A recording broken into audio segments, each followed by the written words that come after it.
कीजिए। ऐ सद्गुरु हम बालकों पर नैन बरका कीजिए। परवान कर सुख दुख की हो लाभ की या हान की, करता रहे कर्तव्य से दे त्याग इच्छा मान की। झूठे विचारों को सदा मत पास आए तो कभी, होते जहर से जहर हो खाते सदिच्छाए सभी। जैसे नशाओं को कभी घर में मारे राखते, वैसे रहो इस झूठ को तन से सदा उचाकते।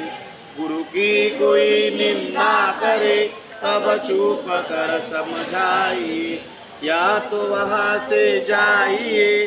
गुरु भक्त नहीं सहता कभी, चुगली गुरु की एक भी। प्रतिकार करता जो बने यदि जान जाती हो सभी। सद्गुरुनाथ महाराज की, वंदनीय राष्ट्र संत तुकडोजी महाराज की, जनता जनार्दन की।